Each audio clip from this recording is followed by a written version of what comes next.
आज हम एक बहुत ही दिलचस्प सवाल पर बात करेंगे, जिन्हें हम सृष्टि का पालनहार कहते हैं, जिन्हें अनघ यानी निष्पाप माना जाता है। उन्हीं भगवान विष्णु को आखिर श्राप क्यों झेलने पड़े? चलिए इस रहस्य को समझते हैं। जानते हैं, ये सारी कहानियां ना एक शब्द से जुड़ी हैं, तथास्तु, यानी ऐसा ही हो।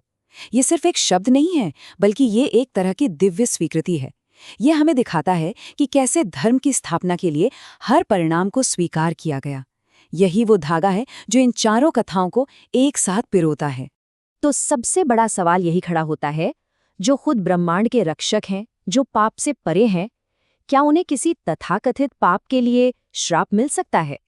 ये एक ऐसा सवाल है जो हमें इन कहानियों के असली मतलब को समझने पर मजबूर कर देता है। तो चलिए एक एक करके इन श्रापों की कहानियों की गहराइयों में उतरते हैं। हम एक ऋषि के क्रोध से शुरू करेंगे और एक माँ के दुख तक का सफर तय करेंगे, और आखिर में समझेंगे कि इस पूरी भव्य योजना के पीछे का असली सच क्या था। तो हमारी पहली कहानी हमें ले चलती है सतयुग में, जहां हम महर्षि भृगु और उनके भयानक क्रोध का सामना करेंगे। बात है देवासुर संग्राम की। युद्ध में हारकर असुर भागते हुए महर्षि भृगु की पत्नी ख्याति की शरण में पहुंचे। तब माता ख्याति ने अपनी जबरदस्त योग शक्तियों से इंद्र समेत सभी देवताओं को बिल्कुल जड़ मतलब एकदम स्थिर कर दिया। अब सोचिए, धर्म संकट खड़ा हो गया। देवताओं की जान बचाने के लिए भगवान विष्णु को आगे आना पड़ा और अपने सुदर्शन चक्र से माता ख्याति का वध करना पड़ा। जब भृगु ऋषि आश्रम लौटे और अपनी पत्नी का कटा सिर देखा तो वो गुस्से से कांप उठे, और उसी भयंकर क्रोध में उन्होंने विष्णु को श्राप दे दिया कि उन्हें बार बार पृथ्वी पर जन्म लेना होगा और गर्भ का कष्ट सहना होगा। जानते हैं, इसी श्राप की वजह से भगवान ने राम और कृष्ण जैसे अवतार लिए और इंसानी दुखों को सहा। उन्होंने इससे भी धर्म की स्थापना का एक हिस्सा मानकर स्वीकार कर लिया। अब आते हैं दूसरी कहानी पर, एक ऐसी कहानी जिसने भगवान को ही पत्थर बना दिया था। एक असुर था जालंधर। उसे हराना नामुमकिन था, क्योंकि उसकी पत्नी वृंदा के सतीत्व की शक्ति उसे बचाती थी। जब कोई रास्ता नहीं बचा तो देवताओं की रक्षा के लिए भगवान विष्णु ने जालंधर का ही रूप धरा और वृंदा का पातिव्रत्य धर्म भंग कर दिया। जब वृंदा को इस धोखे का पता चला तो सोचिए, उनका दिल टूट गया, और उसी दर्द में उन्होंने नारायण को श्राप देते हुए कहा कि तुम में कोई भावना नहीं है, तुम पत्थर दिल हो, इसलिए तुम पत्थर बन जाओ। इस शाप की वजह से भगवान शालिग्राम पत्थर बन गए। लेकिन देखिए, उन्होंने इस शाप के परिणाम को भी एक पवित्र रिश्ते में बदल दिया। उन्होंने वृंदा को आशीर्वाद दिया कि वो तुलसी के रूप में जन्म लेंगी और हमेशा उनके साथ पूजी जाएंगी। ये कहानी तो और भी हैरान करने वाली है।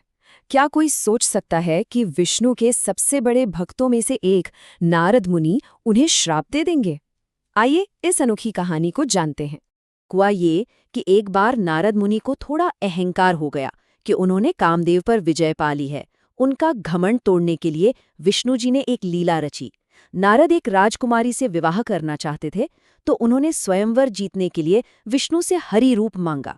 अब संस्कृत में हरि का एक मतलब बंदर भी होता है, और भगवान ने उन्हें वही रूप दे दिया। स्वयंवर में जब नारद का चेहरा बंदर जैसा दिखा तो सब उनका मजाक उड़ाने लगे। बस इसी बात पर नारद मुनि भड़क गए और उन्होंने विष्णु को श्राप दे दिया कि जैसे मैं एक स्त्री के लिए तड़पा हूं, वैसे ही तुम भी अपनी पत्नी के वियोग में तड़पोगे, और ये बंदर ही तुम्हारी मदद करेंगे।